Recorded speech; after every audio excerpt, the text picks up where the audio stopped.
ஒருத்தர் ரொம்ப அவசரமா வந்தார். சார், மனுஷன் நிம்மதியா இருக்கிறதுக்கு என்ன வழின்னு கேட்டார். சீக்கிரமா ஒரு கல்யாணத்தை பண்ணீங்க, எல்லாம் சரியா போடும் அப்படின்னோம். அவர் ஒரு மாதிரியா பார்த்தார். ஏற்கனவே எனக்கு கல்யாணம் ஆயிட்டுது சார், அதனால தானே நிம்மதியா இருக்கிறதுக்கு வழி கேட்கறேன் அப்படின்னார். சரி, இவர் ஒரு மாதிரியான கேஸ் அப்படின்னு நினைச்சுக்கிட்டு நம்மகிட்ட இருந்த ஒரு சின்ன புத்தகத்தை அவர்கிட்ட தூக்கி கொடுத்தோம். இதை படிச்சு பாருங்கன்னு. கல்யாணத்துக்கு பிறகும் சந்தோஷமா இருக்கிறதுக்கு என்ன வழி அப்படிங்கிற கேள்விக்கு அந்த புத்தகத்துல விளக்கம் இருந்தது. கணவன் மனைவிக்குள்ள சிக்கல் வராம இருக்கிறதுக்கு அதுல சில வழிகளை சொல்லி கொடுத்துருக்குறாங்க. அதெல்லாம் என்னென்ன அப்படிங்கறத இப்ப பார்க்கலாமா? குடும்பம்னு இருந்தா கோபம் வரதான் செய்யும். அது வந்துட்டு போகட்டும், பரவாயில்ல. ஆனா அந்த கோபம் ஒரே நேரத்துல 2 பேருக்கும் வந்துடாம பாத்துக்கணும். ஒரு சமயத்துல யாராவது ஒருத்தர் தான் கோபப்படணும், அடுத்தவங்க அமைதியா இருக்கணும். அதுக்கப்புறம் இவர் அமைதியான உடனே அவங்க ஆரம்பிச்சுக்கலாம். கோபமா ஏதாவது சொன்னா உடனே கோபமா பதில் சொல்லக்கூடாது. கொஞ்சம் பொறுத்து கோபம் தீர்ந்த உடனே அந்த பதில சொல்லலாம். அப்போ பதில் கோபமா இருந்தா கூட அது அவ்வளவு பெருசா தெரியாது. அற்ப விஷயத்துக்கெல்லாம் காய்ச்சி மூச்சுன்னு கத்திட்டு இருக்கக்கூடாது. உங்க 2 பேருக்குள்ள ஒரு தர்க்கம் ஆரம்பமாயிட்டுதுன்னு வச்சுக்கோங்க. கடுமையா 2 பேரும் விவாதம் பண்றீங்க. உங்களில் ஒருத்தர் இதுல ஜெயிக்கணும்னா அது நீங்களா இருக்க வேணாம், அடுத்தவங்க ஜெயிக்கிறதுக்கு நீங்க துணையா இருங்களேன். அப்படின்னா நீங்க கொஞ்சம் விட்டு கொடுக்கணும், அவ்வளவுதான். ஏதாவது குத்தம் சொல்லணுமா, செஞ்ச தப்ப சுட்டி காட்டணுமா, விமர்சனம் பண்ணணுமா, பண்ணுங்க, வேணான்னு சொல்லல. ஆனா சொன்னதை அப்படி சொல்றத கொஞ்சம் அன்பா இதமா சொல்லுங்க. எப்போ நடந்த தவறுகளை எல்லாம் இப்போ போய் மறுபடியும் ஞாபகப்படுத்திட்டு இருக்க வேண்டாம். நான் அப்பவே சொன்னேன் இந்த புடவை வேணாம்னு, நீங்க தான் கேட்கல, இப்போ பாருங்க கிழிஞ்சு போச்சு இப்படின்னு கத்துனாங்க ஒரு அம்மா. எப்போ சொன்னீங்கன்னு கேட்டா ஒரு 10 வருஷத்துக்கு முன்னாடி தீபாவளி சமயத்துல அப்படிங்கிறாங்க. அது என்ன இன்னும் அப்படியே புதுசாகவே இருக்கும்? உங்களுக்கு அவர் தான் பெருசு, அவருக்கு நீங்க தான் பெருசு. அதை விட இந்த உலகத்துல வேற எதுவும் முக்கியம் இல்லைன்னு நினைக்கணும். நீ தான் என்னுடைய உலகம்னு எத்தனை தடவை சொல்லியிருப்பீங்க? அதெல்லாம் வெறும் வசனமா போயிடக்கூடாது. ஏதாவது ஒரு பிரச்சனையை பத்தி கடுமையா விவாதம் பண்ணிட்டு இருக்கீங்க, அதை அப்படியே பாதியில விட்டுட்டு படுக்கைக்கு போயிடக்கூடாது. சொச்சத்தை நாளைக்கு பேசிக்கலாம்னு. அப்படி போனா தூக்கம் வராது. பிரச்சனையை ஒரு முடிவு பண்ணிக்கிட்டு அதுக்கப்புறமா தூங்க போகணும். ஒரு நாள்ல ஒரு தடவையாவது உங்க ஜோடியை பாராட்டி நல்ல விதமா கனிவா ஒரு வார்த்தை சொல்லணும் அப்படின்னு தீர்மானம் பண்ணீங்க. ஏதாவது தப்பு பண்ணிவிட்டீங்கன்னா பரவாயில்ல, அதை ஒத்துக்கிறதுக்கும் மன்னிப்பு கேட்கறதுக்கும் தயாரா இருக்கணும். அது ஒன்றும் கேவலம் கிடையாது. வீட்டுக்குள்ள தானே கேட்க போறீங்க, வெளியில யாருக்கு தெரிய போதும்? எப்படியோ உங்களுக்குள்ள ஒரு சமரசம் ஆனா சரிதான். ஒரு தகராறுன்னு எடுத்துக்கிட்டா குறைஞ்சபட்சம் அதுக்கு 2 பேர் தேவை. தனியாவே உட்காந்துக்கிட்டு நான் இப்ப தகராறு பண்ணிட்டு இருக்கிறேன் அப்படின்னு யாரும் சொல்ல முடியாது.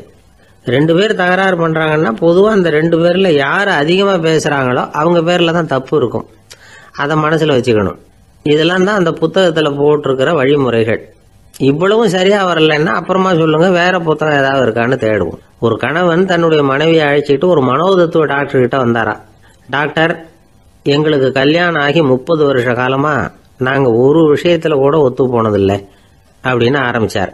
உடனே அந்த அம்மா குறுக்கிட்டு, அது 30 வருஷம் இல்ல 32 வருஷம் அப்படின்னாங்களாம்.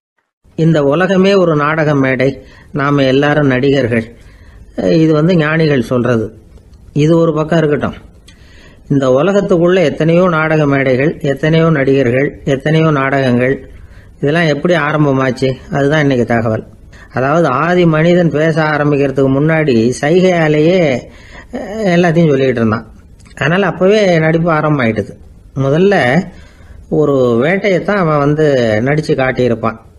இவன் எப்படி போனான், எதிரில் மிருகம் எப்படி வந்தது, அதோட எப்படி சண்டை போட்டான், எப்படி அடிச்சு கொண்டுட்டு வந்தான், இதை அப்படியே மற்றவங்களுக்கு நடிச்சு காட்டியிருப்பான். ஏன்னா மொழி கிடையாது. இந்த காலத்துல எல்லாம் நாடகங்கள்ல நடிக்கிறவங்கள நடிகர்கள்ங்கிறோம். ஒரு காலத்துல இவங்களுக்கு என்ன பேரு தெரியுமா? திஸ்பியர்கள் அப்படின்னு பேராம். இதுக்கு காரணம் உண்டு. அதாவது 2000 வருஷத்துக்கு முன்னாடி கிரீஸ் நாட்டுல திசிபியஸ் அப்படின்னு ஒரு ஆள் இருந்தான். அவன் ஒரு பெரிய நாடக கலைஞன். அவன் சில இளைஞர்களை சேர்த்துக்கிட்டான், பயிற்சி கொடுத்தான், நாடக குழுவை உருவாக்கினான். நடிகர்களையும் நாடகத்துக்கு தேவையான பொருள்களையும் ஏற்றிக்கிட்டு போறதுக்கு ஒரு வண்டியையும் தயார் பண்ணான். அந்த வண்டியிலேயே அவன் கிரேக்க நாடு பூராவும் சுத்தினான். ஊர் ஊரா நாடகம் போட்டான். ஒரு ஊருக்கு போனதும் அங்க நாடகம் நடத்த தியேட்டர் இருக்கா அப்படிங்கன்னு எல்லாம் பாக்குறது இல்ல அவன். ஏன்னா அப்போலாம் தியேட்டர்னா என்னன்னு தெரியாது. நாடகம்னா அது ஒரு மூடிய கொட்டைக்குள்ளதான் நடத்தணுங்கிறது அப்ப யாருக்குமே தோணல. இந்த வண்டி போகும், அதுவே ஒரு பகுதி அப்படியே ஒரு மேடை மாதிரி விரிச்சுக்கும். அதுல ஏறி நின்றுகிட்டு நாடகத்தை நடிச்சு காட்டுவாங்களாம். மக்கள்லாம் எதிரில் தரையில உட்காந்து அதை பார்த்துக்கிட்டு இருக்கிறது. உலகத்தின் முதல் நடமாடும் தியேட்டர் இதுதானா. இந்த திசைபியஸ் தான் முதலா உலகத்துல நாடகம்ங்கிற பொழுதுபோக்க நடத்தி காட்டினவன் அப்படின்னு சொல்றாங்க. அவன் சொந்தமா நாடகம் எழுதுனா, நடிச்சான், நாடகத்தை இயக்கினான். அதனாலதான் அவனை first man of the theatre அப்படின்னு சொல்லுவாங்க. அவன் தான் நாடக மேடையின் முன்னோடி. கிரேக்கர் காலத்திலேயே நாடக ஆசிரியர்கள், நடிகர்கள், ரசிகர்கள் இவங்கெல்லாம் உருவாயிட்டாங்களாம். நாடகத்தின் சரித்திரத்துல இந்த 3 பிரிவும் ரொம்ப முக்கியம். அதாவது கிரேக்க தியேட்டர்கள்லாம் திறந்த வெளி மேடைகள் தான். பெரும்பாலும் மலைச்சரிவுகள், அதுவே படிப்படியாக பண்ணியிருப்பாங்க. கீழே அரைவட்ட வடிவில் மேடை, அதுக்கு ஆர்கெஸ்ட்ரான்னு பேர். பிற்காலத்தில் இதில் உட்காந்து இசைக்குழுவினர் வாய்ச்சதுனால இசைக்குழுவுக்கே ஆர்கெஸ்ட்ராங்கிற பேர் வந்துட்டுது. இப்போ கிரேக்க தியேட்டர்களில் ஒன்று, அதோட காலம் கிமு 340. அதை இன்னமும் பாதுகாத்து வச்சிருக்கிறாங்களாம். எபிடாரஸ் அப்படிங்கிற இடத்துல அது இருக்குதான். இன்னமும் அந்த தியேட்டரை பயன்படுத்திட்டு வர்றாங்களாம். சிறந்த கிரேக்க நாடகங்கள்லாம் அங்கே நடிக்கிறாங்களாம். ஆரம்ப காலத்திலேயே கட்டணம் கிடையாது. அப்புறம் பின்னாடி தான் நுழைவு கட்டணம்லாம் அப்படியே வந்துட்டு தான். நடிகர்கள் பளபளப்பான ஆடைகள் உடுத்தி இருப்பாங்களாம். இந்த குதிகால் உயர்ந்த காலணிகள் போட்டிருப்பாங்களாம். இதெல்லாம் பழைய குறிப்புகள். பலவிதமான உருவங்களில் மாஸ்க் அப்படின்னு சொல்லப்படுற முகமூடி. அதனால ஒரே நடிகர் பல வேடங்களில் நடிக்கிறது உண்டான். ஆரம்பத்தில் பெண் நடிகர்கள் கிடையாது, எல்லாம் ஆண் நடிகர்கள் தான். ரோமானியர்கள் தான் முதல் நிரந்தர நாடக மேடையை கட்டினவங்க. அதுதான் முதல் தியேட்டர். கிமு 1048 காலகட்டத்தில் பாம்பிங்கிற நகரத்தில் அதை கட்டியிருக்கிறாங்களாம். கிரேக்க ரோமானிய தியேட்டர்களின் அடிப்படையிலேயே இந்த இத்தாலிய வடிவ அமைப்பாளர்கள் இந்த குதிரை லாட வடிவில் ஒரு ஆடிட்டோரியத்தை உருவாக்கினாங்களாம். இப்படி அதை பற்றி நிறைய தகவல் இருக்குது. 1576 லண்டனில் இந்த வின்ஸ்பர்ரி, அப்புறம் இந்த பில்ட்ஸில், அப்புறம் ஜேம்ஸ் இப்படிங்கிறவர் முயற்சியால் தான் இங்கிலாந்தில் முதல் தியேட்டர் உருவாச்சான். அப்படி ஒருத்தர் இருந்தாராம். உலக நாடக மேடையின் வரலாறு இதுதான். அதாவது இப்பெல்லாம் அறிவியல் வளர்ச்சி அதிகமாயிட்டுது. திரைப்படம், தொலைக்காட்சி எல்லாம் வந்தாச்சு. ஒவ்வொரு வீடுமே ஒரு குட்டி தியேட்டர் மாதிரி ஆயிட்டுது. தொலைக்காட்சி முன்னாடி உட்காந்து எழுந்திருக்கவே மனசு வர்றதில்லை. ஒரு அம்மா ஒரு மனோதத்துவ டாக்டரை தேடிட்டு வந்தாங்களாம் இந்த காலத்தில். டாக்டர், எங்கள் வீட்டுக்காரர் எப்போ பார்த்தாலும் டிவி முன்னாடி உட்காந்துக்கிட்டு அதையே வெறிச்சு பார்த்துக்கிட்டு இருக்கிறார், உத்து பார்த்துக்கிட்டு இருக்கார், எனக்கு சந்தேகமாக இருக்குன்னாங்களாம். இது மனக்கோளாறு இல்லைங்க, ஆர்வ கோளாறு, அவ்வளவுதான். இதுக்காக பயப்படாதீங்கன்னாராம் டாக்டர். அப்படி இல்லை டாக்டர், டிவி ஓடும் பொழுது நாம எல்லாம் அதை பார்க்குறோம் சரி, ஆனால் அவர் அப்படி இல்லை, டிவியை நிறுத்தினதுக்கு அப்புறமும் அதையே உத்து பார்த்துட்டு உட்காந்துருக்கிறார், அதனால தான் சந்தேகப்பட்டு உங்ககிட்ட வந்தேன் அப்படின்னாங்களாம். ஒரு அரசனும் அமைச்சரும் ஒரு நாள் ரொம்ப சாவகாசமாக பேசிக்கிட்டு இருந்தாங்களாம். அரசன் அமைச்சரை பார்த்து ஒரு கேள்வி கேட்டிருக்கார். ஏங்க அமைச்சரே, ஆசை இல்லாத ஒரு மனுஷனால இருக்க முடியுமா அப்படின்னு. ஏன் முடியாது, துறவி அப்படிங்கிறவங்கெல்லாம் அப்படிப்பட்டவங்க தானே அப்படின்னாராம் அமைச்சர். அவங்கெல்லாம் உண்மையிலேயே ஆசையை விட்டவங்க தானா அப்படின்னு கேட்டாராம் ராஜா. அப்படிதான் இருக்கணும் அப்படின்னாராம் அமைச்சர். அப்படின்னா ஆசையே இல்லாத ஒரு உண்மையான துறவியை நான் பார்க்கணுமேன்னார். அது என்ன பிரமாதம், அதுக்கு நான் ஏற்பாடு பண்ணுறேன் அப்படின்னு விட்டார் இவர். சொல்லிவிட்டு உடனே புறப்பட்டு போனார். அங்கே தேடினார். அப்புறம் தான் அவருக்கு புரிஞ்சுது உண்மை துறவியை கண்டுபிடிக்கிறது எவ்வளவு கஷ்டமான காரியம்னு. இருந்தாலும் ராஜா கிட்ட சொல்லியாச்சே, உண்மை துறவியை காட்டுறேன்னு. இப்போ என்ன பண்ணுறது? ராஜா கிட்ட சொன்னபடி நடக்கலைன்னா அவருக்கு கோபம் வந்துடும். அமைச்சர் ஒரு யோசனை பண்ணார். அவருக்கு ஒரு வழி தெரிஞ்சுது. அதுதான் சரின்னு முடிவு பண்ணார். அதாவது அந்த ஊரில் அவருக்கு தெரிஞ்ச நாடக நடிகர் ஒருத்தர் இருக்கிறார், நல்லா நடிப்பார். அவரை போய் பார்த்தார். இதை பாருப்பா, எனக்காக நீ ஒரு காரியம் செய்யணும்னார். என்னன்னு கேட்டார் அவர். நீ ஒரு துறவி மாதிரி கொஞ்ச நேரத்துக்கு நடிக்கணும். ராஜா உன்னை பார்த்துட்டு போகிற வரைக்கும் நடி, அது போதும். அதுக்காக உனக்கு 10,000 ரூபா தரேன் அப்படின்னார். அவர் எந்த காலத்தில் இவ்வளவு பணத்தை மொத்தமாக பார்த்துருக்கார். அதனால் உடனே சரின்னு ஒத்துக்கிட்டார். அமைச்சர் அரண்மனைக்கு திரும்பி வந்தார். என்ன அமைச்சரே, இன்னுமா ஒரு உண்மையான துறவி கிடைக்கலன்னார். உண்மையான துறவி ஒருத்தரை இப்போ தான் கொஞ்ச நேரத்துக்கு முன்னாடி பார்த்து பேசிவிட்டு வர்றேன். அவர் நம்ம ஊருக்கு வெளியில் குளத்தங்கரையில் உள்ள ஒரு ஆலமரத்துக்கு அடியில் உட்காந்துருக்கிறார் அப்படின்னார் இவர். அப்படின்னா உடனே புறப்படுங்க அப்படின்னார் ராஜா. பரிவாரங்களோடு புறப்பட்டார். அங்கே அந்த மரத்தடியில் அந்த ஆள் வேஷம் போட்டுக்கிட்டு துறவி மாதிரி உட்காந்துருக்கிறான். ராஜா நேராக போனார். அந்த துறவி காலில் பொத்துன்னு விழுந்து வணங்கினார். உடனே ராணியும் அவர் காலில் விழுந்தாங்க. அடுத்தபடியாக அமைச்சர் விழுந்தார். அவருக்கு தெரியும் இது நம்ம ஆள் தான்னு. இருந்தாலும் என்ன பண்ணுறது, நேரம். அப்புறம் பரிவாரங்கள்லாம் துறவி காலில் விழுந்து ஆசீர்வாதம் வாங்கிட்டாங்க. ராஜா அப்புறமா தங்கத்தட்டுல பொன்னையும் பொருளையும் வச்சு அந்த துறவிகிட்ட ரொம்ப பணிவா நீட்டுறார். தாங்கள் தயவு பண்ணி இதை ஏத்துக்கணும் அப்படின்னு வேண்டிக்கிட்டார். அந்த துறவி பற்று இல்லாம அதை பார்த்தார். எல்லாத்தையும் திறந்துட்ட எனக்கு இதெல்லாம் எதுக்காக அப்படின்னு சொல்லி அதை மறுத்துட்டாராம். ஆஹா, உண்மையான துறவியை பார்த்துட்டோம் அப்படிங்கிற ஆனந்தம் அரசருக்கு. ரொம்ப நிம்மதியா திருப்தியா திரும்பி வந்தார் அரண்மனைக்கு. அதுக்கப்புறம் அமைச்சர் யாருக்கும் தெரியாம அந்த துறவிகிட்ட ஓடினார். சொன்ன பிரகாரம் பணத்தை நீட்டினார். இந்தப்பா, நான் உங்ககிட்ட சொன்னபடி 10,000 ரூபா பணம் எடுத்துக்கோ அப்படின்னார். அந்த ஆள் ராஜா கிட்ட சொன்னது மாதிரியே எல்லாத்தையும் திறந்துட்டோம் எனக்கு இதெல்லாம் எதுக்காக வேணாம் அப்படின்னு விட்டாராம். நடிச்ச வரைக்கும் போதும்பா, இனிமே இந்த நாடக வசனம்லாம் வேணாம், வேஷத்தை கலைச்சுரு, பணத்தை வாங்கிக்கோன்னார். இல்லைங்க, இது வேஷம் இல்லை, இது வசனமும் இல்லை, இது உண்மை. கொஞ்ச நேரம் துறவி மாதிரி நடிச்சதுக்கே இந்த தேசத்து ராஜா ராணி அமைச்சர் பரிவாரங்கள் எல்லாம் என் காலில் விழுந்து வணங்குறாங்க. அப்படின்னா உண்மையான துறவியா இருக்கிறது எவ்வளவு பெருமையான விஷயம். நான் உண்மையான துறவியா ஆக போறேன், அப்படி முடிவும் பண்ணிட்டேன் அப்படின்னார் அந்த நடிகர். வேஷம் கூட எப்படிப்பட்ட விளைவுகளை உண்டு பண்ணுது பாத்தீங்களா. நம்மால் ஒருத்தன் ரொம்ப வசதியா தான் இருந்தான். ஒரு நாள் அவன் சொத்து பூரா திருட்டு போட்டுது. அதுக்கப்புறம் இவன் துறவி மாதிரி ஆயிட்டான். ஊர் ஊரா சுத்தினான். ஒரு குருநாதரை தேடி கண்டுபிடிச்சான். அவர்கிட்ட சீடனா சேர்ந்துக்கிட்டான். அவனை பார்த்து ஒருத்தர் கேட்டார், நீ உண்மையான சீடன் தானான்னு. இல்லைங்க, சீடன் மாதிரி நடிச்சுக்கிட்டு இருக்கிறேன் அப்படின்னா.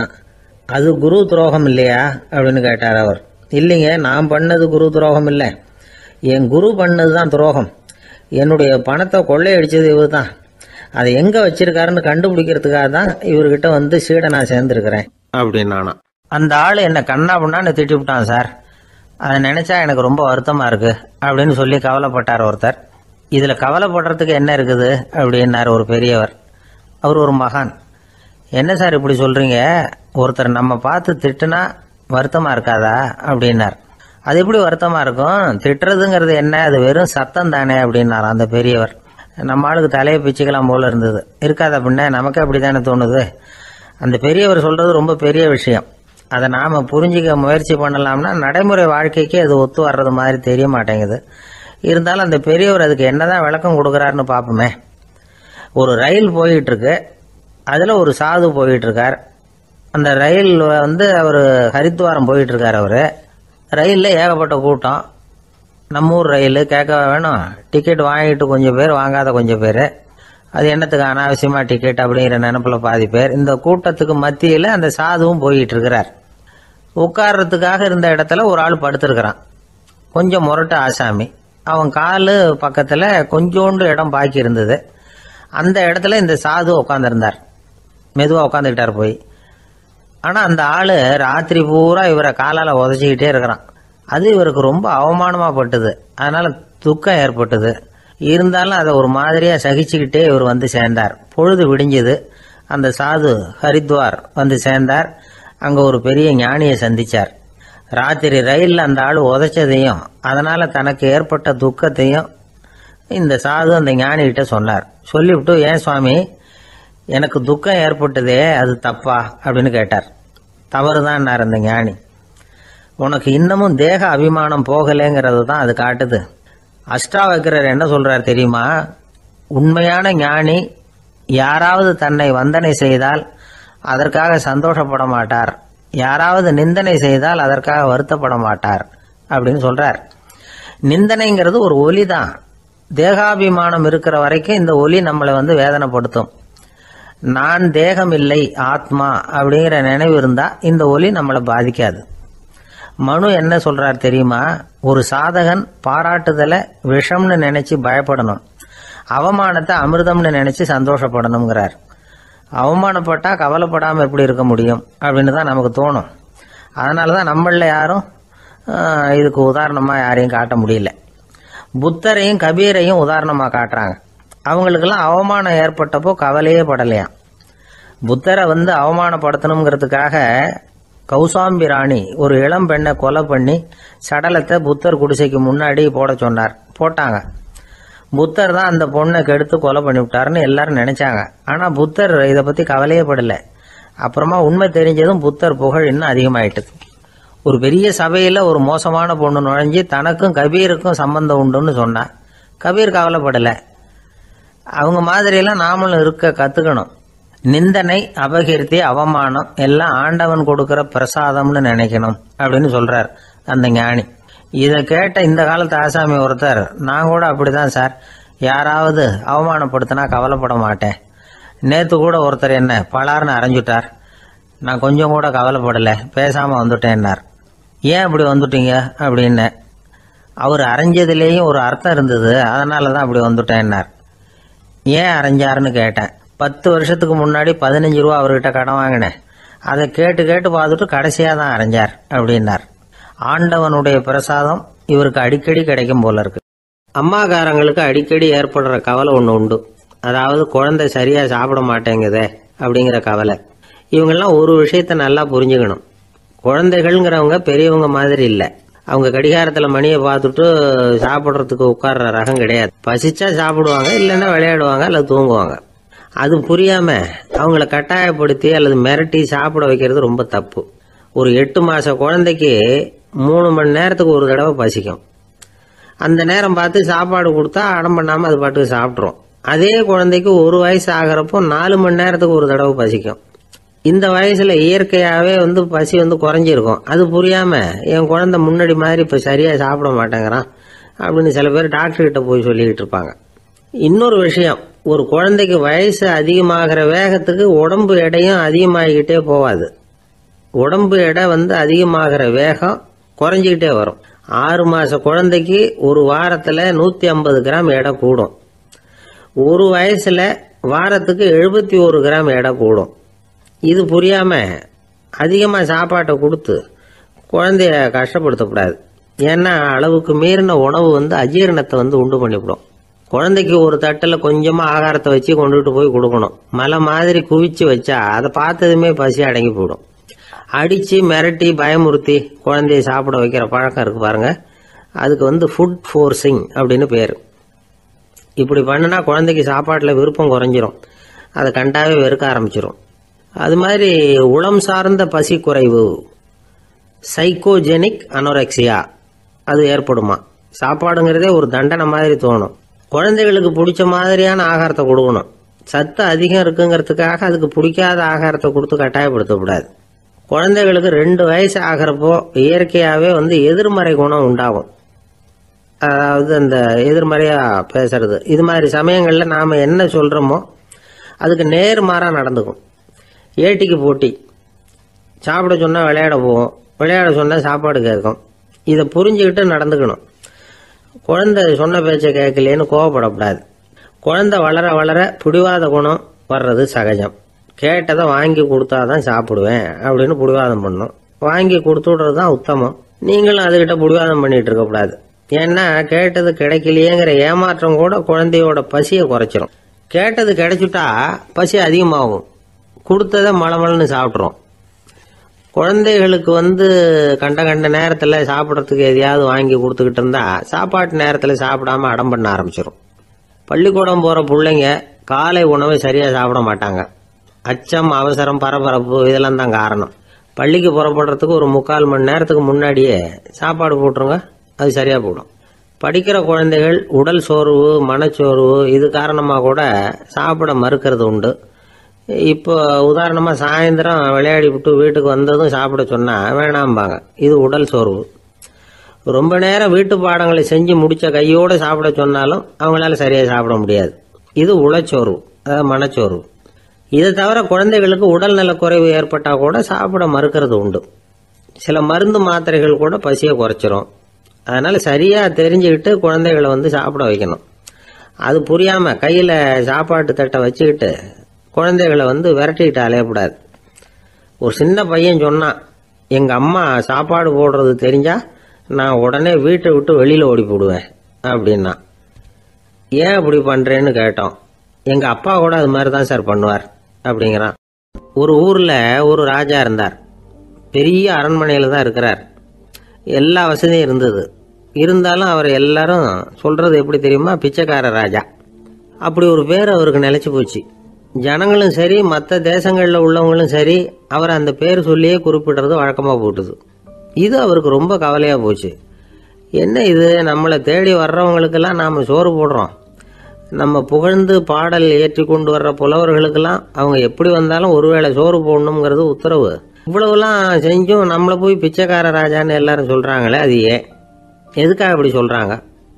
இதுதான் ராஜாவுக்கு குழப்பம். சரி, இதை பத்தி நம்ம அமைச்சர்கள் கிட்ட கேட்கலாமா அப்படின்னு யோசனை பண்ணார். இந்த விஷயத்த போய் அவங்க கிட்ட எப்படி கேட்கறதுன்னு அவருக்கு தயக்கமா இருந்தது. கௌரவ குறைச்சலா தெரிஞ்சுது அவருக்கு. சரி, சாதாரண குடிமக்கள் கிட்ட இதை பத்தி கேட்கலாமா அப்படின்னு யோசனை பண்ணார். கேட்கலாம், ஆனால் அவங்க யாரும் ராஜா முன்னாடி வந்து நின்று தைரியமாக பேசக்கூடிய அளவுக்கு இல்லை. ராஜாவோட குழப்பம் நாளுக்கு நாள் அதிகமாக போச்சு. கடைசியாக அவர் ஒரு முடிவுக்கு வந்தார். அதாவது இதை பற்றி ஒரு பிச்சைக்காரங்கிட்டே கேட்டு பார்த்துட்டா என்ன. இதுதான் அவர் பண்ண முடிவு.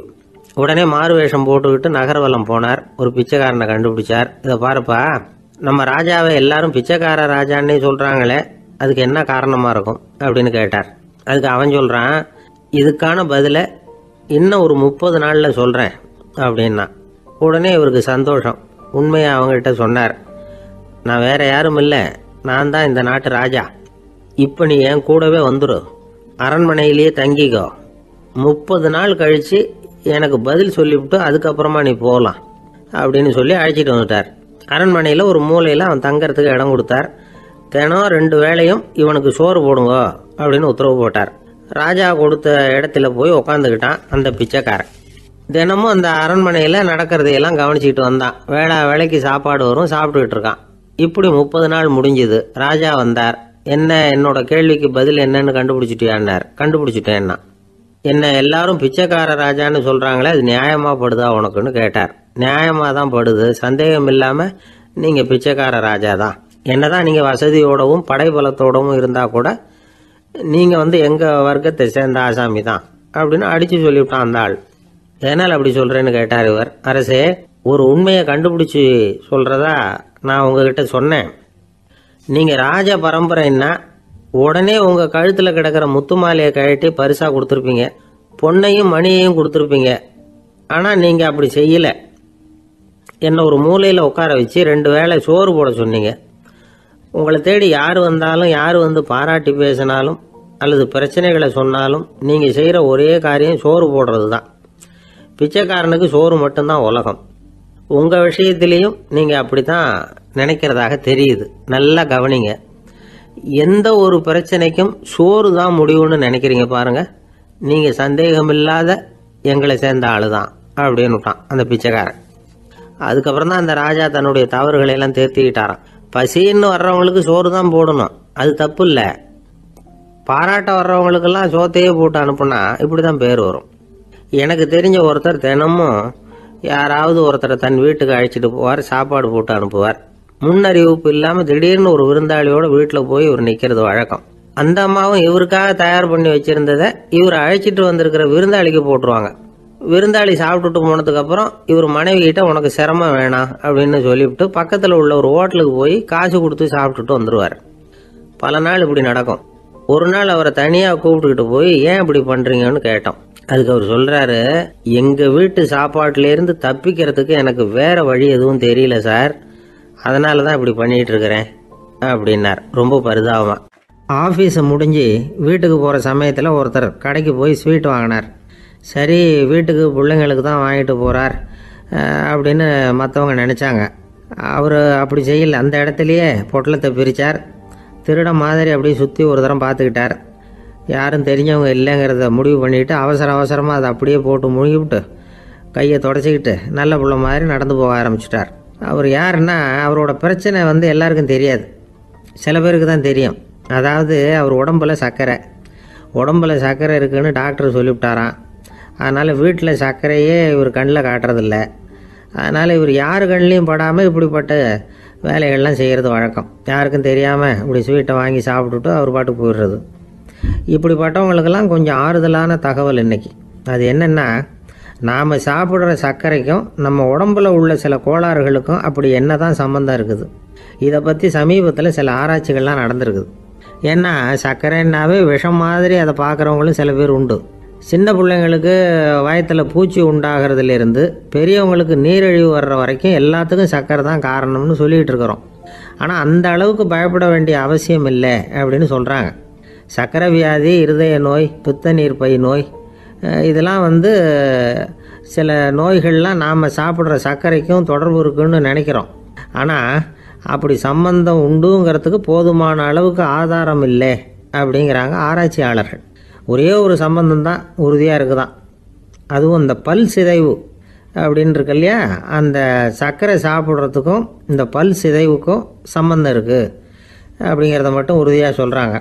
சர்க்கரைன்னா நாம் சாப்பிட்ற ஜீனி மட்டும் இல்லை, பழம், காய்கறி, பால், தேன், இப்படி எல்லாத்துலேயும் அது இருக்குது. கேரட்டு கொடுக்குற சத்தில் 88% சர்க்கரை, ஆப்பிள் கொடுக்குற சக்தியில் 95% சர்க்கரை. இது ஜீனி சர்க்கரை, இது ஆப்பிள் சர்க்கரை அப்படிங்கிற வித்தியாசம்லாம் உடம்புக்கு கிடையாது. ரெண்டுமே உடனடியாக வந்து சக்தி கொடுக்குது. ஒரு ஸ்பூன் சர்க்கரையில் வந்து 16 கலோரி தான் சத்து இருக்குது. அதிகமாக சர்க்கரை சாப்பிட்டா நீரிழிவு வந்துருங்கிறது தப்பான ஒரு அபிப்பிராயம். டயபெட்டிஸுங்கிறது ஒரு மெட்டபாலிக் டிஸார்டர், அவ்வளவுதான். அதாவது நாம் சாப்பிட்ற சர்க்கரையை நம்ம உடம்பு திறமையாக உபயோகப்படுத்திக்க முடியல அப்படின்னு அர்த்தம். அதனால தான் அதிகமாக இனிப்பு வேணாம்னு சொல்கிறோம். ஏற்கனவே உடம்பால் முடியாத ஒன்றை மறுபடியும் அது தலையில் சுமத்தி அதிகமாக வேலை வாங்க வேணாமே அப்படிங்கிறதுக்காக தான். ஆகாரத்தில் அதிகமாக சர்க்கரை இருந்தால் அதனால் உடனே சர்க்கரை வியாதி வந்துடும்ங்கிறதுக்கு விஞ்ஞான ரீதியாக போதுமான ஆதாரம் இல்லை. அதனால் எப்போவாவது அதிகமாக ஸ்வீட்டு சாப்பிட்டுட்டா ஐயோ அதிகமாக சாப்பிட்டோமோ என்ன பண்ண போகுது தெரியலையே அப்படின்னு நினச்சி மனசை போட்டு குழப்பிக்க வேண்டியதில்லை. பொதுவாக எதுவுமே அதிகமாக வேண்டாம், எல்லாம் சீராக இருந்தால் போதும். நீரிழிவுங்கிறது புதுசாக வந்துட்ட ஒரு நோய் இல்லை, ரொம்ப காலமாகவே இருக்கிற ஒன்று தான். நம்ம முன்னோர்கள் இதை மதுமேகம் அப்படின்னு சொல்லுவாங்க. அதை கட்டுப்படுத்துறதுக்கு அவங்களே சில வழிமுறையை சொல்லி வச்சுருக்கிறாங்க. அது என்னென்னா வேறு ஒன்றும் இல்லை, இந்த பாவக்காய், முள்ளங்கி, அருகம்புல், அவ்வளவுதான். வெள்ளை முள்ளங்கி இருக்குல்ல, அதை வாரத்துக்கு 3 நாள் சாப்பிட்டுக்கிட்டு வாங்க. நூலுக்கோல் ரொம்ப நல்லது. இல்லைன்னா முள்ளங்கி சாறு 1 ounce சாப்பிட்டுட்டு வரலாம். ரத்தத்தில் சேர்கிற சர்க்கரை அளவு இதெல்லாம் கட்டுப்படுத்துது. சிறுநீரில் காணப்படுகிற சர்க்கரை அளவையும் சமநிலைப்படுத்துது. தினமும் ஆகாரத்தில் கோதுமை, கேழ்வரகு, வெந்தயம், கருவேப்பிலை, சோயாபீன்ஸ் எது கிடைக்குதோ சேர்த்துக்கலாம். இப்படிலாம் செஞ்சுக்கிட்டு வந்தால் அப்புறம் வீட்டுக்கு தெரியாமல் கடையில் போய் நின்றுக்கிட்டு ஸ்வீட் வாங்கி திருட்டுத்தனமாக சாப்பிட வேண்டிய அவசியமே உங்களுக்கு வராது. 2 ஆசாமிகள் கடற்கரையில் உட்காந்து சாவகாசமாக பேசிக்கிட்டு இருந்தாங்களாம். ஒருத்தர் சொன்னார், இன்னொருத்தருக்கு தெரியாமல் ஸ்வீட்டு சாப்பிட்றதே எப்பவும் வந்து இடைஞ்சல் தான் சார். நேற்றுக்கு பாருங்கள் அப்படி தான் சாப்பிட்டுக்கிட்டு இருந்தேன், வீட்டுக்காரி கண்ணில் போட்டுவிட்டுது, அதுக்கப்புறம் ஒரே ரகலையாக போச்சு அப்படின்னாரா. எனக்கு கூட அப்படி தான் சார் ஆகிட்டுது, ஒரே ரகலை அப்படின்னாரா இன்னொருத்தர். நீங்கள் சாப்பிட்டதும் உங்கள் வீட்டுக்காரங்க கண்ணில் போட்டுவிட்டுதா சார் அப்படின்னு கேட்டிருக்காரு இவர். அதுக்கு அவர் சொன்னாராம், அப்படி இல்லை சார், கடைக்காரர் கண்ணில் போட்டுவிட்டுதோ, நான் அவருக்கு தெரியாமல் அந்த ஸ்வீட்டை அவர் கடையிலேருந்து எடுத்திருந்தேன் அப்படின்னு விளக்கம் கொடுத்தாராம் இந்த ஆள். ஒரு மனுஷனுக்கு 3 விதத்தில் கர்வம் உண்டாகிறதுக்கு வாய்ப்பு உண்டு. பணம், பதவி, புகழ். பணம் அதிகமாக வந்தால் கர்வம் வரலாம், பதவி பெருசாக வந்துட்டுதுன்னா கர்வம் வரலாம், புகழ் அதிகமாக போனாலும் கர்வம் வரலாம். இந்த 3 வகையான கர்வத்துக்கும் இடம் கொடுக்காமல் இருக்கிறாங்க பாருங்கள், அவங்க தான் சிறந்த மனிதர்கள். ஒரு பெரிய பொறுப்பில் இருக்கிறவங்களுக்கு கர்வம் வந்துடக்கூடாது. அப்படி வந்துட்டுதுன்னா அது எல்லாருக்கும் இடைஞ்சல். ஒரு ராஜா இருந்தார்.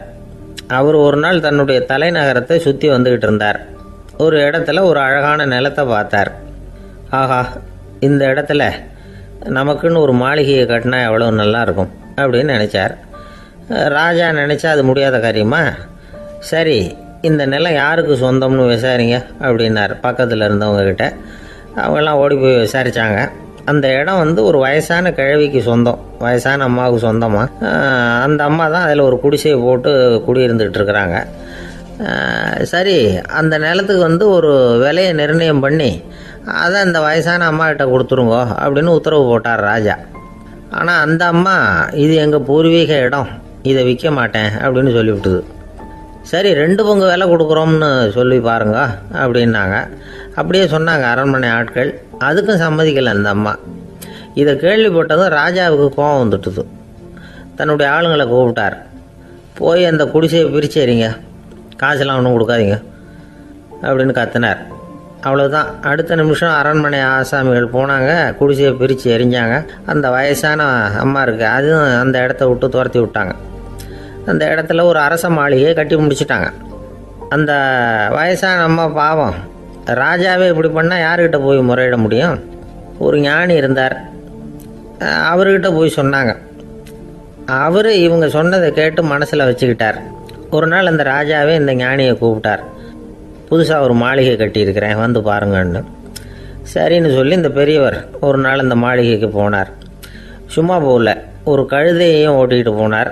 கொஞ்சம் சாக்குகள், வெத்து சாக்கு, அதையும் எடுத்து கழுதை முதுகில் போட்டு கழுதையை ஓட்டிகிட்டு போகிறார். ராஜா பார்த்தார். அவருக்கு இது ஆச்சரியமாக இருந்தது. என்ன இது, மாளிகைக்கு வந்துட்டு போங்கன்னு கூப்பிட்டா கழுதை சாக்கு இதெல்லாம் கொண்டு வராரு, ஒன்றும் புரியலையேன்னு நினச்சார். எதுக்காக இதெல்லாம்னு கேட்டார். அரசருடைய தோட்டத்திலேருந்து கொஞ்சம் மண் எடுத்துகிட்டு போகிறதுக்கு ஆசைப்பட்றேன், அதுக்கு நீங்கள் அனுமதி கொடுக்கணும் அப்படின்னு இவர். இது என்ன வேடிக்கையான கோரிக்கையாக இருக்குது அப்படின்னு நினச்சார் ராஜா. இருந்தாலும் மண் தானே கேட்குறாரு, எடுத்துகிட்டு போகட்டுமே அப்படின்னு நினச்சார். சரின்னு அனுமதி கொடுத்தார். அந்த பெரியவர் தோட்டத்துக்கு போனார், மண்ணை வெட்டினார், சாக்கில் போட்டு நிரப்புனார். ராஜாவை கொஞ்சம் கிட்ட வாங்கன்னு கூப்பிட்டார். இந்த மண் மூட்டையை தூக்கி கழுதையோட முதுகில் வைக்கணும், கொஞ்சம் உதவி பண்ணுங்கன்னார். ஓ பண்ணுறேனே அப்படின்னு சொல்லி ராஜா கிட்ட போனார். மூட்டையை தூக்கி பார்க்குறாரு, முடியல, திணறி போயிட்டார். இப்போ அந்த ஞானி பேசினாராம். அரசே, இந்த ஒரு சாக்கு மண்ணையே உங்களால் தூக்க முடியல, அந்த கிழவிகிட்ட இருந்து அந்த அக்கிரமமாக அபகரித்த இந்த தோட்டம் பூராவையும் சுமக்கணும்னு ஆசைப்படுறீங்களே, அது உங்களால் முடியுமா அப்படின்னு கேட்டாராம். ராஜா யோசனை பண்ண ஆரம்பித்தார். தன்னுடைய செயலுக்காக வருத்தப்பட்டாராம். அந்த வயசான அம்மாவை உடனடியாக வரவழைச்சார். தாயே, தப்பு பண்ணிட்டேன், என்னை மன்னிச்சுக்குங்க, இன்னையிலேருந்து இந்த மாளிகையும் தோட்டமும் உங்களுக்கு தான் சொந்தம் அப்படின்னு சொல்லிவிட்டாராம். போகிறப்ப இந்த உலகத்திலேருந்து எண்ணத்தை எடுத்துகிட்டு போக போகிறோம், அதனால் ரொம்பவும் அலட்டிக்க வேண்டியதில்லை, கர்வப்பட வேண்டியதில்லை அப்படிங்கிறது ஒரு பெரிய உபதேசம். ஒரு பெரிய மனுஷன் சாக கிடந்தார், ரொம்பவும் அழுதார். ஏன் அழறீங்க அப்படின்னு கேட்டாங்க சுற்றி இருந்தவங்க. நான் சாகிறதுக்காக கவலைப்படலை, நான் நம்ம ஜனங்களுக்காக எவ்வளவோ காரியம்லாம் செஞ்சுக்கிட்டு வந்தேன். நான் செஞ்சுக்கிட்டு வந்த சேவையை இனிமேல் யார் செய்ய போகிறாங்க, அது யாரால முடியும், அதை நினச்சி தான் அழறேன் அப்படின்னாராம். ஒருத்தர் முன்னாடி வந்தார். அதுக்காக நீங்கள் கவலைப்படாதீங்க, உங்கள் சேவையை தொடர்ந்து செய்கிறதுக்கு என்ன மாதிரி இளைஞர் பட்டாலும் தயாராக இருக்குது, இருந்தாலும் எங்கள் கவலை என்னென்னா அப்படின்னு இழுத்தார். என்ன சொல்லுங்கன்னு கேட்டார் அவர். நீங்கள் இது வரைக்கும் என்ன சேவை செஞ்சுக்கிட்டு வந்தீங்க, அதுதான் எங்களுக்கு இன்னமும் புரியாத புதிராக இருக்குது அப்படின்னாராம் அவர். ஒரு நண்பர் அவசரமாக என்கிட்ட ஓடி வந்தார். அப்புறம் சொன்னார், என்னால் நம்பவே முடியல சார், என் பையனா இப்படி அப்படின்னு சொல்லி ஆச்சரியப்பட்டார். உங்கள் பையன் அப்படி என்ன தான் செஞ்சுட்டான் அப்படின்னு கேட்டேன். என்னால் முடியாத ஒரு காரியத்தை அவன் செஞ்சுட்டான் சார் அப்படின்னார். அது என்னன்னு தான் சொல்லுங்களேன். என்ன, 5வது வகுப்பில் அவன் ஒரே தடவையில் தேறிட்டான் சார், அதாவது ஒரே அட்டம்ப்டில் பாஸ் ஆகிருக்கான் அப்படின்னார் மூச்சு வாங்க. கஷ்டப்பட்டு பரீட்சை எழுதுனது அவன், இவருக்கு ஏன் மூச்சு வாங்குது? நம்மால் செய்ய முடியாத ஒரு காரியத்தை இன்னொருத்தர் செய்யும் பொழுது அது நமக்கு ஆச்சரியமாக இருக்குது. சர்க்கஸ் பார்க்குறோம், ஒருத்தர் அந்த இடத்துல தொங்குறார், அது நமக்கு ஆச்சரியம், ஏன்னா அது நம்மால் முடியாத காரியம். நம்மால் முடியாத ஒன்றை அடுத்தவர் எளிதாக செய்யும் பொழுது நாம் மருள்வது இயற்கை. இதை தான் தொல்காப்பியம் மருட்கை அப்படின்னு சொல்லுது. இந்த வியப்பு இருக்குதே, இது 4 வகையில் ஏற்படுறதாக தொல்காப்பியம் சொல்லுது. அது என்ன 4 வகை? முதல் வகை எப்படின்னா, புதுமையான அரிய செயல்களை செய்கிறது. 2வது வகை என்னென்னா பெரும் செயல்களை செய்கிறது. 3வது வகை என்னென்னா மிக நுட்பமான செயல்களை செய்கிறது. 4வது வகை என்னென்னா ஆக்கம் தரும் செயல்களை செய்கிறது. புதுமை, பெருமை, சிறுமை, ஆக்கமோடு மதினம் சாலா மருட்கை 4 அப்படிங்கிறது தொல்காப்பியம். இன்றைக்கி விஞ்ஞானம் புதுசு புதுசாக எதையோ கண்டுபிடிக்குது. ஆரம்பத்தில் அது ஆச்சரியமாக இருக்குது, அப்புறம் அது நமக்கு பழகி போடுது. வானொலி பெட்டி புதுசாக வந்தப்போ ஒரு பெட்டி பேசுதுங்கிறது எவ்வளோ பெரிய ஆச்சரியம். இப்போ யாரும் அதை ஆச்சரியமாக பார்க்குறதில்ல. மதினம் சாலா மருட்கை அப்படின்னு ஒரு சொற்றொடர் வருது பாருங்க, அதில் கருத்தாழம் உண்டு. எதை பற்றியும் போதுமான அளவு புரிந்து கொள்ளாத போது ஒருத்தர் ஆச்சரியப்படுறார். புரிந்து கொண்ட பிறகு ஆச்சரியம் மறைஞ்சு போடுது. மிக நுட்பமான செயல்களும் நம்ம ஆச்சரியப்பட வைக்கும். ஒரு அரிசியில் ஒரு திருக்குறள் எழுதி காட்டுறாங்க, ஒரு முட்டை ஓட்டுக்குள்ளே ஓவியம் தீட்டி காட்டுறாங்க. கருங்கல் சிற்பங்களில் எவ்வளவு நுட்பமான வேலைப்பாடுகளை எல்லாம் பார்த்து ஆச்சரியப்படுறோம். இது மாதிரி ஆக்கப்பூர்வமான அரிய செயல்களை செய்கிறது கூட வியப்பை உண்டு பண்ணும். குப்பை கூலங்களை கூட வாழ்க்கைக்கு பயன்படுகிற பொருளாக மாற்றுகிறவர்கள் இருக்காங்க, அவர்களுடைய செயல் வியப்பு அளிக்குது. இடைக்காட்டு சித்தர் பாடின 30 நூலில் வர்ற ஒரு பாடல், ஆற்றல் பிறர் அறிதலின் அகம் கிளர்வு உறுதலின் கற்று அறி பாணர் கழுமிய கோடலின் தோற்றம் உருகவே போற்றல் சால் வியப்பே. ஒருத்தருடைய ஆற்றல் தெரியாமல் இருந்தது, அவருடைய அரிய செயலை பார்க்கும் பொழுது வியப்பாக இருந்தது, மனசுக்குள்ள கிளர்ச்சி. பாவலர்கள் இவர்களுடைய புகழை பாடி மற்றவர்களும் தெரிந்து கொள்ளுமாறு செய்கிறார்கள் அப்படிங்கிறது தான் ஒரு யதார்த்தமான உண்மை. ஆக எல்லா வகையிலும் மக்கள் தங்களுடைய வாழ்க்கையில் முன்னேறுவதற்கான வழிகாட்டுகிற ஒரு மெய்ப்பாடு தான் வியப்புங்கிறது.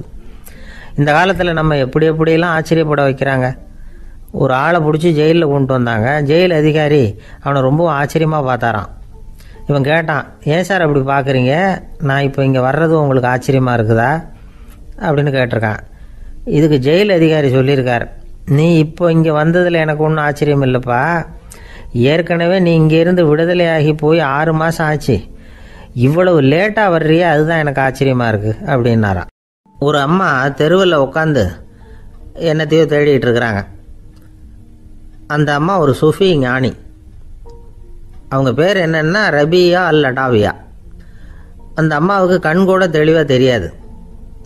அந்த பக்கமாக வந்த சில பேர் இவங்களுக்கு உதவி செய்கிறதுக்காக வந்தாங்க. என்ன தேடிட்டு இருக்கிறீங்க அப்படின்னு கேட்டாங்க. இதுக்கு அந்த அம்மா, அந்த கேள்வி அவ்வளோ முக்கியத்துவம் இல்லை, நான் தேடிட்டு இருக்கிறேன், உங்களால் முடிஞ்சால் எனக்கு உதவி பண்ணலாம் அப்படின்னாங்களாம். உதவி செய்ய வந்தவங்களுக்கு ஆச்சரியம்.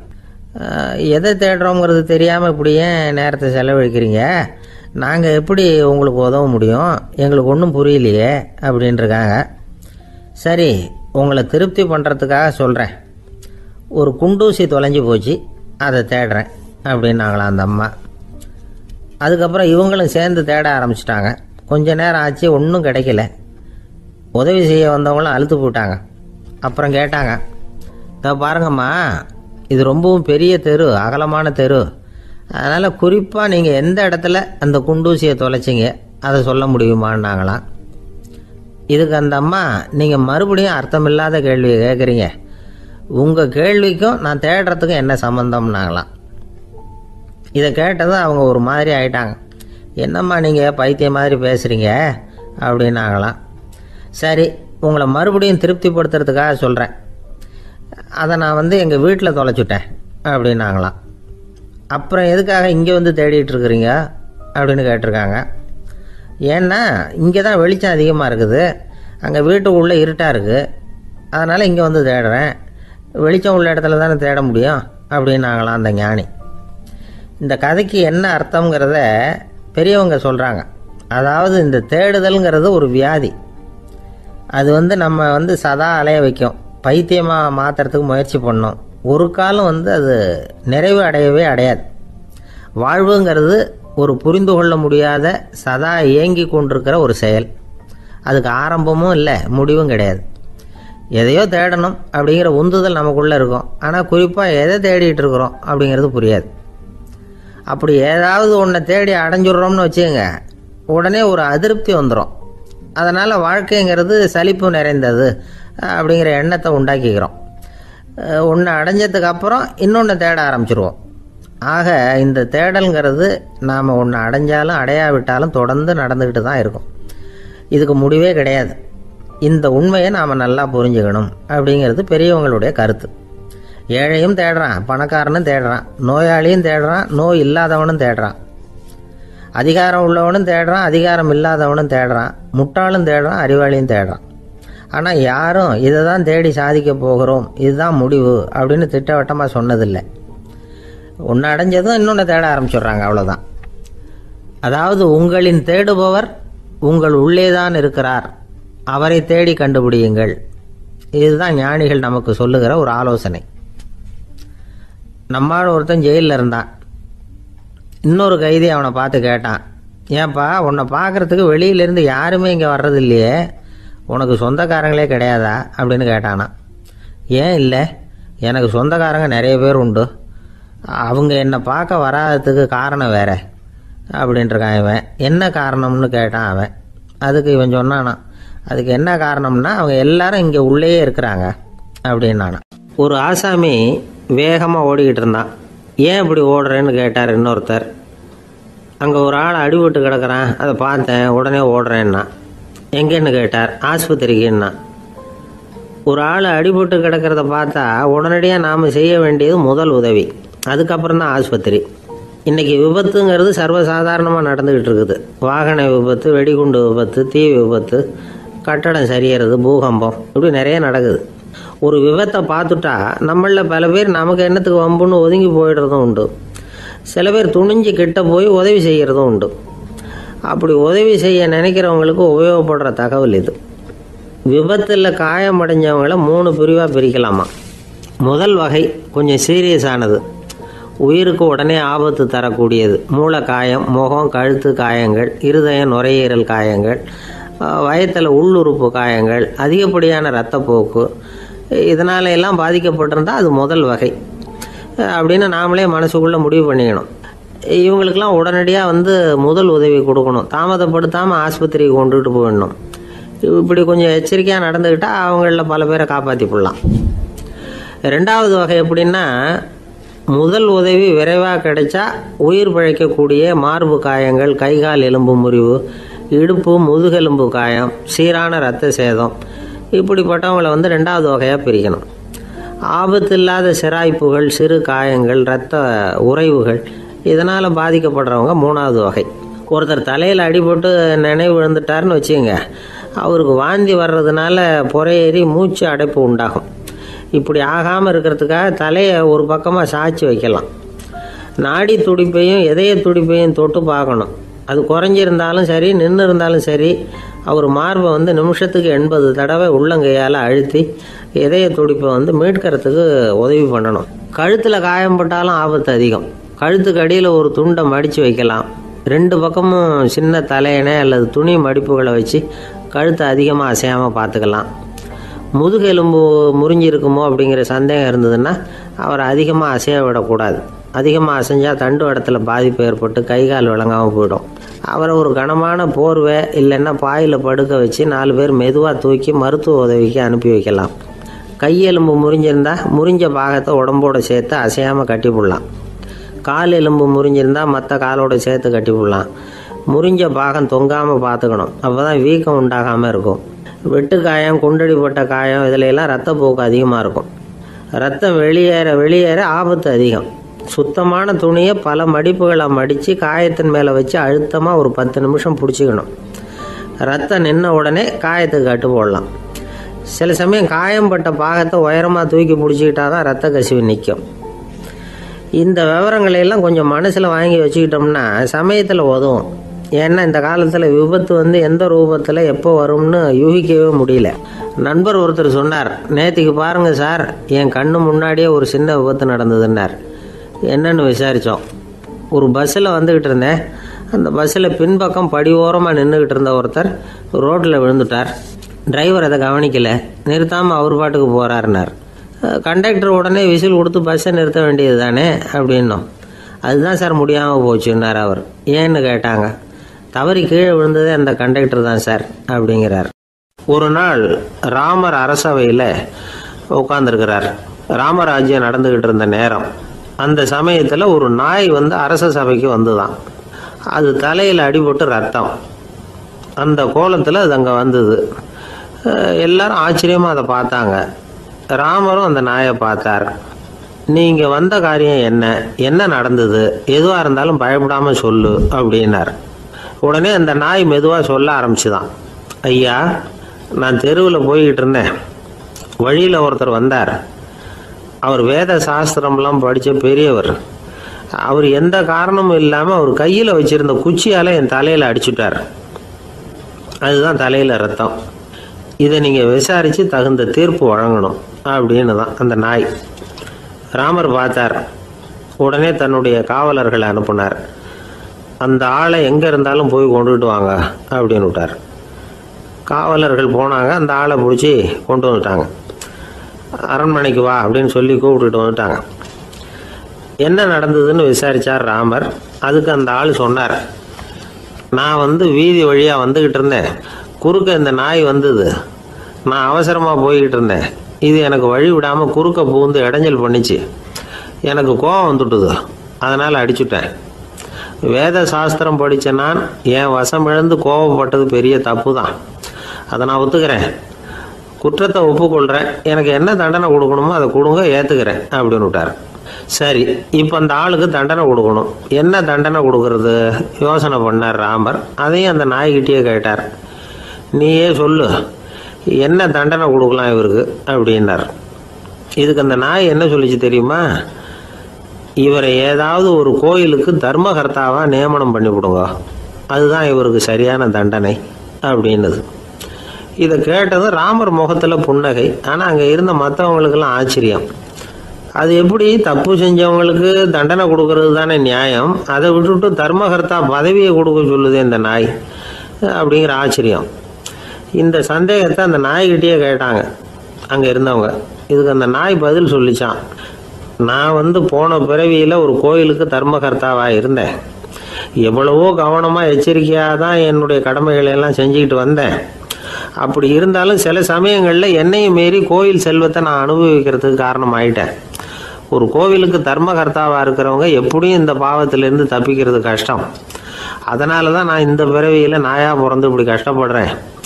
இதே நிலைமை இந்த ஆளுக்கும் ஏற்படணும் அப்படிங்கிறதுக்காக தான் அவரையும் ஒரு கோயிலுக்கு தர்மகர்த்தாவை நியமிக்கும்படி கேட்டுக்கிட்டேன் அப்படின்னு தான் இந்த நாய். இதிலேருந்து என்ன தெரியுது? எந்த பதவியில் நாம் இருந்தாலும் நமக்கு தெரியாமல் கூட அதை தவறாக உபயோகப்படுத்தக்கூடாதுங்கிறத இதிலேருந்து புரிஞ்சுக்கணும். இல்லைன்னா அடுத்த பிறவியில் நாயாக பிறந்து எங்கேயாவது போய் வாழை ஆட்டிகிட்டு நிற்க வேண்டியது தான். கோவில் வாசலில் 2 நாய் பேசிக்கிட்டு இருந்துதான். போன ஜென்மத்தில் நான் மனுஷனாக தான் இருந்தேன்.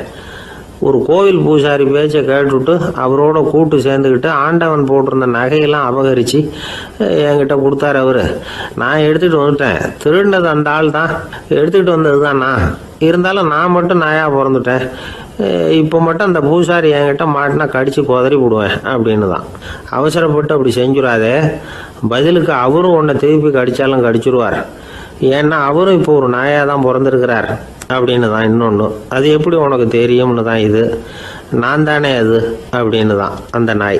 இந்த காலத்து புள்ள ஒருத்தன் தன்னோட அப்பாவை பார்த்து சொன்னான், அப்பா நான் உனக்கு உதவி செய்யலாம்னு நினைக்கிறேன், என்ன உதவி செய்யணும்னு சொல்லு அப்படின்னா. நீ சும்மா இருந்தால் அதுவே எனக்கு செய்கிற பெரிய உதவிடா அப்படின்னார் அப்பா. சும்மா இருக்கிறதும் ஒரு உதவி தான், அது மாதிரி மௌனமும் ஒரு சமூக சேவை தான் அப்படிங்கிறார் காஞ்சி பெரியவர். நமக்கு 5 புலன்கள் இருக்குது, மெய், வாய், கண், மூக்கு, செவி. இந்த 5லேயும் அதிகப்படியான வேலை எதுக்குன்னு நினைக்கிறீங்க? வாய்க்கு தான். ஏன்னா அதுக்கு 2 வேலை. இப்போ கண்ணுக்கு பார்க்குறது மட்டும்தான் வேலை, காதுக்கு கேட்குறது மட்டும்தான் வேலை, மூக்குக்கு வாசனை அறியறது தான் வேலை, உடம்புக்கு உணர்றது மட்டும்தான் வேலை. ஆனால் வாய் அப்படி இல்லை, அதுக்கு 2 வேலை. சாப்பிட்றதும் அதுதான், பேசுகிறதும் அதுதான். அதாவது வாய் ஒன்று தான் கர்மேந்திரியமாகவும் இருக்குது, ஞானேந்திரியமாகவும் இருக்குது அப்படின்னு சொல்லுவாங்க. சாப்பாட்டில் உட்காந்தா எந்தெந்த ஆகாரம் என்னென்ன ருசின்னு அறிவிக்கிற வேலையும் செய்யுது. சபையில் உட்காந்தா பாடுறது, பேசுறது, சிரிக்கிறது, இது மாதிரியான வேலையும் செய்யுது. இன்னொரு வித்தியாசம், கண்ணு, காது, மூக்கெல்லாம் ஸ்ட்ரெயின் பண்ணிக்கிட்டு வேலை செய்கிறதில்ல. ஒரு ரோஜா பூ பார்த்தா உடனே மூக்கு அப்படியும் இப்படியும் அசைய ஆரம்பிக்கிறதில்ல. ஒரு சங்கீதத்தை கேட்ட உடனே காது ஆட ஆரம்பிக்காது. ஆனால் வாய் அப்படி இல்லை, அது பேசினாலும் சரி சாப்பிட்டாலும் சரி அசைஞ்சு தான் ஆகணும். ஆக மற்றதை விட வாய்க்கு வேலை ஜாஸ்தின்னு தெரியுது. சாப்பிட்றது, பேசுறது அப்படின்னு 2 காரியம் அதுக்கு. இப்படி 2 காரியம் இருக்கிறதுனால அது 2ஐயும் பாதியாக குறைச்சிக்கணுங்கிறது கடவுள் அபிப்பிராயமாக இருக்கணும் அப்படிங்கிறார் காஞ்சி பெரியவர். ஆனால் இப்போ நாம் அப்படியே நடந்துக்கிறோம், அதுக்கு நேர்மாறாக நடந்துக்கிறோம். நாம் சாப்பிட்றதும் அதிகம், பேசுகிறதும் அதிகம், 2 வேலையையும் தேவைக்கு அதிகமாகவே செய்கிறோம். வாய் தான் ரொம்ப ஓவர் ஒர்க்குடு. அதுக்கு ஓய்வு கொடுத்தா உடம்பும் நல்லாயிருக்கும், உலகமும் நல்லாயிருக்கும். மௌன விரதம் இருக்கிறதெல்லாம் எதுக்காக நினைக்கிறீங்க? இதுக்காக தான். இந்த காலத்தில் மௌனமாக இருக்கிறவங்கெல்லாம் மகத்தான தொண்டு செய்கிறாங்க அப்படின்னு தான் சொல்லணும். சத்தம் அதிகமாக போய் தான் சவுண்டு பொல்யூஷன் வருது. அது மட்டும் இல்லை, மௌனமாக இருந்தால் சண்டை சச்சரவே வராது. மௌனம் கலக நாஸ்தி. ஆக இதுவும் ஒரு சமூக சேவை தான். நமக்கு தான் வாய் இருக்குதுங்கிறதுக்காக வசமாக சாப்பிட்றதும் தப்பு, வளவளன்னு பேசுகிறதும் தப்பு. ஒரு கருத்தை சொல்கிறதுக்கு ஒரே ஒரு சொல்லு போதும் அப்படின்னு இருக்கும்பொழுது 2 சொற்களை செலவு பண்ணாதே. எவ்வளவு சொன்னாலும் அதனால் ஒரு பயனும் விளையாது அப்படின்னு தெரிய வருமேயானால் அந்த ஒரு சொல்லையும் விரயம் பண்ணாதே அப்படிங்கிறார். ஒரு அறிஞர். எல்லா குணங்கள்லேயும் மௌனம்தான் சிறந்தது அப்படிங்கிறார் ஒருத்தர். மௌனமாக இருக்கிறது மூலமாக மற்றவர்கள் குறைகளை நம்மளால் தெரிஞ்சுக்க முடியும். அதே சமயத்தில் நம்மகிட்ட இருக்கிற குறைகளை மற்றவங்களுக்கு தெரியாமல் மறைச்சிக்கவும் முடியுங்கிறார் அவர். உண்மைதானே? ஒரு பெரிய மேடை பேச்சாளர், பொது வாழ்க்கையில் 25 வருஷ காலமாக ஈடுபட்டிருக்கிறவர். அவர் மனைவி ஒரு நாள் சொன்னாங்க, எங்கள் வீட்டுக்காரர் 25 வருஷ காலமாக பொது வாழ்வில் ஈடுபட்டிருந்தா கூட இந்த மாதம் 10ஆம் தேதியிலேருந்து தான் மக்களுக்கு சேவை செய்ய ஆரம்பிச்சிருக்கார் அப்படின்னு நாங்கள் ரொம்ப பெருமையாக. 10ஆம் தேதிக்கு அப்படி என்ன விசேஷம் அப்படின்னு கேட்டோம். அன்னையிலேருந்து தான் அவர் மேடையில் பேசுகிறத நிறுத்தினார் அப்படின்னாங்க அந்த அம்மா. நம்மக்கிட்ட ஒருத்தன் தப்பாக நடந்துக்கிட்டானா உடனே நாம் என்ன செய்வோம்? கையை ஓங்கிட்டு அவனை அடிக்க போவோம். நாம் அவங்ககிட்ட அவனை விட ஒருபடி மேலாக தப்பாக நடந்துக்குவோம். ஆனால் பெரியவங்கள்லாம் அப்படி நடந்துக்கிறது இல்லை. இன்னா செய்தாரை ஒருத்தல் அவர் நாண நன்னயம் செய்து விடல் அப்படின்னு வள்ளுவர் சொல்லியிருக்கார் இல்லையா? அதுக்கு தகுந்த மாதிரி நடந்துக்குவாங்க.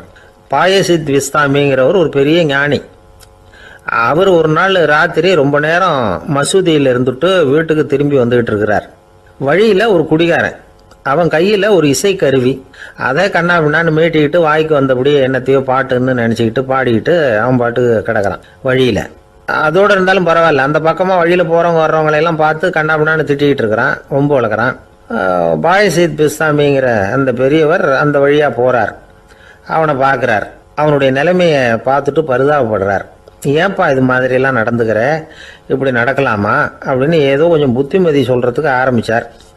அவனுக்கு கோபம் வந்துட்டுது. கையில் வச்சிருந்த வாத்திய கருவி அதால் ஓங்கி அந்த பெரியவர் தலையில் ஒரு அடி கொடுத்தான். ரத்த காயம் ஏற்பட்டு போச்சு. அவன் கையில் இருந்த இசைக்கருவியும் அடித்த வேகத்தில் 2ஆக உடஞ்சி போச்சு. அவ்வளோ வேகமாக அடிச்சிருக்கான். இவ்வளவு தூரத்துக்கு நடந்து போச்சுல்ல. அந்த மாபெரும் ஞானி வாயை திறந்து ஒரு வார்த்தை கூட பேசலை. பேசாமல் தலையை பிடிச்சிக்கிட்டு அவர் பாட்டுக்கு போயிட்டார். மறுநாள் அந்த பெரியவர் என்ன பண்ணார் தெரியுமா? கொஞ்சம் இனிப்பு பண்டங்கள், கொஞ்சம் பணம், இது 2ஐயும் ஒரு ஆள் மூலமாக அனுப்பி வச்சார் அந்த குடிகாரனுக்கு. அவனுக்கு ஒன்றும் புரியல. என்ன விவரம்னு விசாரித்தான். வந்த ஆள் ஒரு கடுதாசியை நீட்டினான். அதில் விவரம் இருந்தது. ஞானி எழுதியிருக்கிறார், இதை பாருப்பா, உங்களுடைய இசைக்கருவி உடையறதுக்கு என்னுடைய தலை காரணமாக ஆயிட்டுது. அதுக்காக நான் ரொம்ப வருத்தப்படுறேன். அதுக்காக தான் பணம் அனுப்பி வச்சுருக்கேன். வேறு புதுசாக ஒரு இசைக்கருவி வாங்கிக்கோ. அப்புறம் இன்னொரு விஷயம், நேற்றுக்கு ராத்திரி என்கிட்ட ஏகப்பட்ட கசப்பான வார்த்தைகளை பேசினேன். இதோடு அனுப்பியிருக்கிற இனிப்பு பண்டங்களை சாப்பிட்டு உன்னுடைய நாவில் உள்ள கசப்பை மாற்றிக்கோ அப்படின்னு அதில் எழுதப்பட்டிருந்தது. இந்த சமயத்தில் அவன் குடி மயக்கத்தில் இல்லை, தெளிஞ்சு போயிருந்த நேரம் அது. அதனால் அதை படித்த உடனே அவனுக்கு ரொம்ப வெக்கமாக போச்சு. தலை குனிஞ்சான், யோசனை பண்ணான். கொஞ்ச நேரத்தில் தன்னுடைய நண்பர்கள் சில பேரையும் கூப்பிட்டுக்கிட்டு நேராக அந்த ஞானி இருக்கிற இடத்துக்கு ஓடினான்.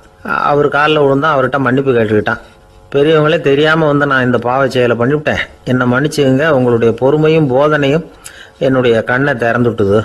இனிமேல் நானும் என்னுடைய நண்பர்களும் நல்ல வழியில் திருந்தி வாழ போகிறோம் அப்படின்னா. ஞானி செய்த நன்னயம் குடிகாரனை எப்படி திருத்திருக்கு பார்த்தீங்களா? இந்த கதையை கேட்டுவிட்டு ஒருத்தர் சொன்னார், என் வாழ்க்கையில் கூட அப்படி ஒரு சம்பவம் நடந்தது சார்.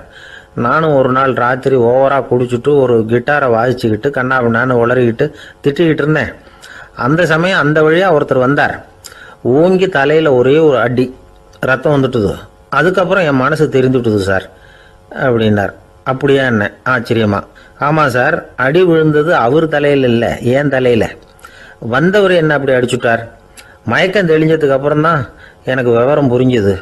அவர் ஒரு போலீஸ்காரர் அப்படின்னார் ரொம்ப சோகமா. அந்த ஆளுக்கு பேச தெரியாது, அவர்கிட்ட கொஞ்சம் எச்சரிக்கையாக நடந்துக்கோ அப்படின்னு சொல்கிறது உண்டு. அப்படின்னா என்ன அர்த்தம்? அவர் இன்னமும் குழந்தையாகவே இருக்கிறாரு, இன்னும் பேச்சு வரலன்னு அர்த்தம்? அப்படி இல்லை, அவருக்கு நாகரிகமாக பேச தெரியலன்னு அர்த்தம். பேசுறதுங்கிறது மனுஷனால் மட்டுமே முடியக்கூடிய ஒரு காரியம். அப்படி இருந்தும் அதோட பெருமையை அவன் இன்னமும் சரியாக புரிஞ்சிக்கலைன்னு தான் சொல்லணும். அதனால தான் அவன் அளவுக்கு அதிகமாக வார்த்தைகளை கொட்டி விடுறான். அதுக்கப்புறம் அதையெல்லாம் திருப்பி அள்ள முடியாமல் கிடந்து கஷ்டப்படுறான். கொட்டின வார்த்தையை அள்ள முடியுமா? ஒருத்தரை இன்னைக்கு பார்த்து முட்டாள்னு திட்டி விடுறீங்க, நாளைக்கு மறுபடியும் அவர்கிட்ட போய் நேற்றுக்கு ஒன்று முட்டாள்னு சொல்லிவிட்டேன், அந்த வார்த்தையை திருப்பி கொடு, வாங்கிட்டு போயிடுறேன் அப்படின்னு நான் சொல்ல முடியும்?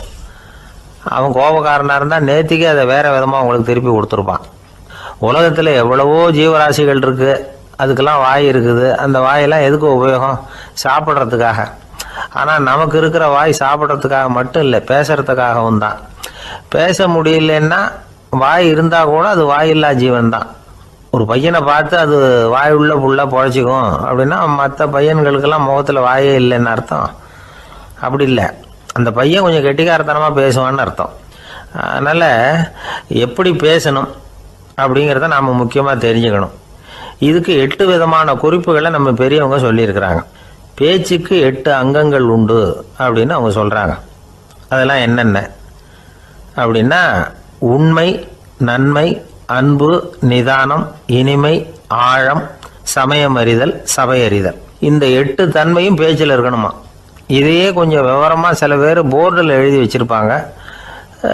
அதாவது எழுத்துலையாவது அதெல்லாம் இருக்கட்டுமே அப்படின்னு நினச்சி நீங்கள் கூட சில இடங்களில் இதை பார்த்துருக்கலாம்.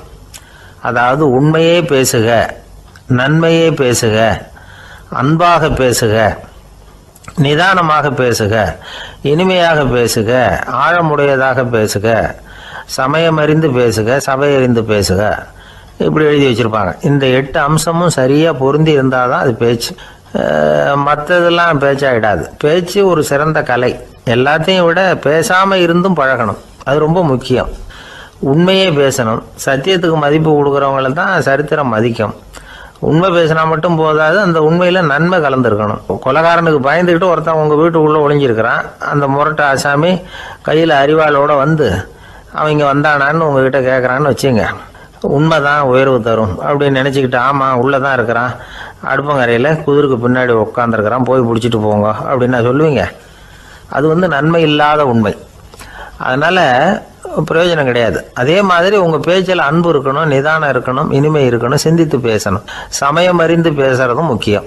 அதை பற்றி நமக்கு வேறு யாரும் சொல்லிக் கொடுக்க வேண்டியதில்லை. எந்த நேரத்தில் யாருக்கிட்ட எப்படி பேசினா காரியம் நடக்கும் அப்படிங்கிறது நமக்கு நல்லா தெரியும். அது கைவந்த கலை. அவையறிந்து பேசுகிற திறமை பேச்சாளர்களுக்கு ரொம்ப அவசியம். அது இல்லைன்னா நிலைமை பரிதாபமாயிடும். ஒரு பேச்சாளர் ரொம்ப மும்முரமாக பேசிக்கிட்டே இருந்தாராம். ரொம்ப நேரம் நிறுத்தவே இல்லை, பேசிக்கிட்டே இருக்கிறார். சபையில் இருந்தவங்கலாம் ஒவ்வொருத்தரும் எழுந்திரிச்சு போய்கிட்டே இருக்கிறாங்க. கடைசியில் 2 பேர் தான் அக்கறையாக பேசுகிறவரை கவனிச்சிட்டு உட்காந்துருந்தாங்களாம். மேடையில் பேசிக்கிட்டு இருந்தவர் அவங்கள பார்த்து சொன்னாராம், எனக்கு கூட்டம் முக்கியம் இல்லை, எவ்வளவு பேர் என் பேச்சை கேட்குறாங்க அப்படிங்கிறது முக்கியம் இல்லை. நீங்கள் 2 பேராவது ஊக்கமாக என்னை கவனிச்சிக்கிட்டு உட்காந்துருக்குறீங்க, அது போதும். உங்களுக்காகவே நான் பேசிக்கிட்டு இருக்கிறேன் அப்படின்னார். இதை கேட்டதும் உட்காந்துருந்த 2 பேரில் ஒருத்தர் எழுந்திருச்சு, அப்படி இல்லைங்க, நாங்கள்